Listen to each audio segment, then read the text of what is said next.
ज्ञान विज्ञान तृप्तात्मा कूटस्थो विजितेन्द्रियः युक्त इत्युच्यते योगी समलोष्टाश्मकाञ्चनः।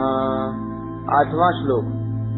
जिसका अंतःकरण ज्ञान विज्ञान से तृप्त है, जो कूट की तरह निर्विकार है, जितेंद्रिय है और मिट्टी के ढेले, पत्थर तथा स्वर्ण में समबुद्धि वाला है, ऐसा योगी युक्त यानी योगारूढ़ कहा जाता है।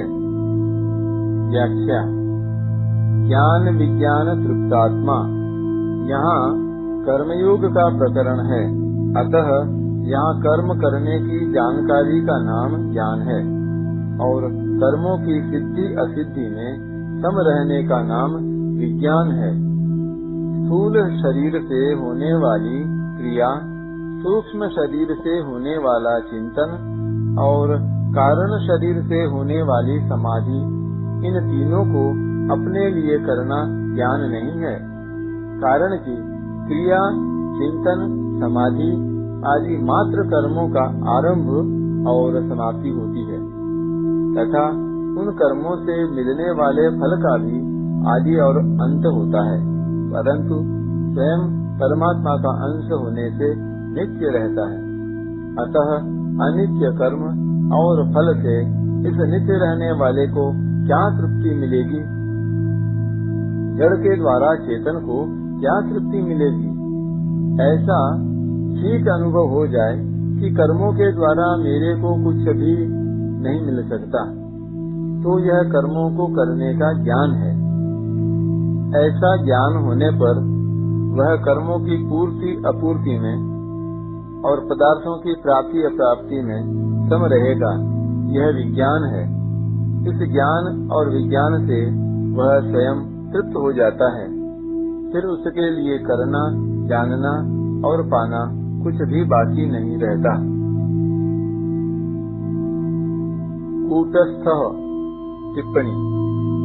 जो कूट अर्थात अहरण की तरह स्थित रहता है, उसको कूटस्थ कहते हैं। कूटवत तिष्ठतीति कूटस्थः। कूट अहरण एक लौह पिंड होता है, जिस पर लोहा, सोना, चांदी आदि अनेक रूपों में गढ़े जाते हैं, पर वह एक रूप ही रहता है। ऐसे ही सिद्ध महापुरुष के सामने तरह तरह की परिस्थितियां आती हैं, पर वह कूट की तरह ज्यों का त्यों निर्विकार रहता है। विजितेन्द्रियः।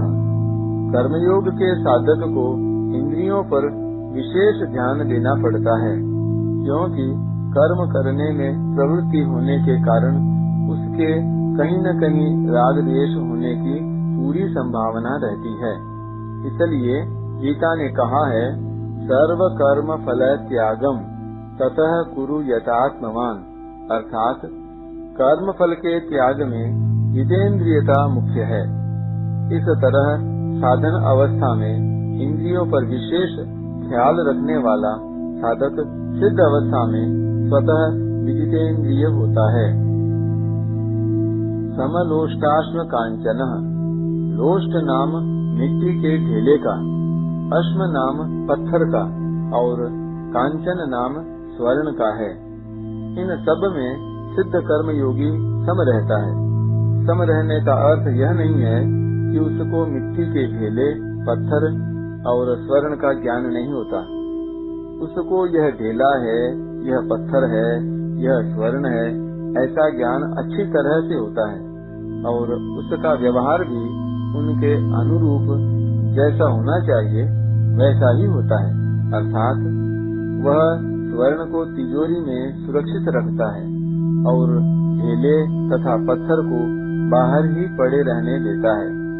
ऐसा होने पर भी स्वर्ण चला जाए, धन चला जाए तो उसके मन पर कोई असर नहीं पड़ता और स्वर्ण मिल जाए तो भी उसके मन पर कोई असर नहीं पड़ता। अर्थात उनके आने जाने से, बनने बिगड़ने से उसको हर्ष शोक नहीं होते। यही उसका सम रहना है। उसके लिए जैसे पत्थर है वैसे ही सोना है, जैसे सोना है वैसे ही ढेला है, और जैसे ढेला है वैसे ही सोना है। अतः इनमें से कोई चला गया तो क्या, कोई बिगड़ गया तो क्या, इन बातों को लेकर उसके अंतःकरण में कोई विकार पैदा नहीं होता। इन स्वर्ण आदि प्राकृत पदार्थों का मूल्य तो प्रकृति के साथ संबंध रखते हुए ही प्रतीत होता है, और तभी तक उनके बढ़िया घटिया पने का अंतःकरण में असर होता है।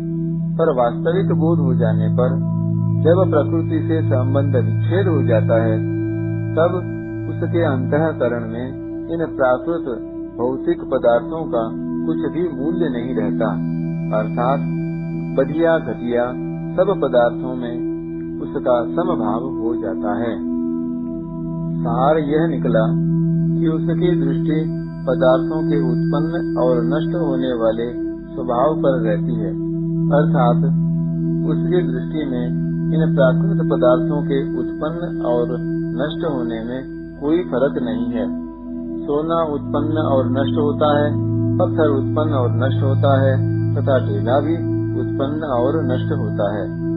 उनकी इस अनित्यता पर दृष्टि रहने से उसको सोना, पत्थर और ढेले में तत्व से कोई फर्क नहीं दिखता।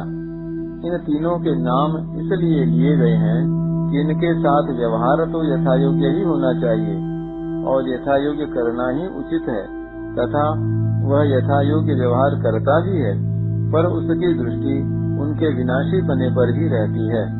उनमें जो परमात्म तत्व एक समान परिपूर्ण है, उस परमात्म तत्व की स्वतः सिद्ध समता उसमें रहती है। युक्त इत्युच्यते योगी, ऐसा ज्ञान विज्ञान से तृप्त, निर्विकार, जितेंद्रिय और समबुद्धि वाला सिद्ध कर्म योगी युक्त अर्थात योगारूढ़ समता में स्थित कहा जाता है।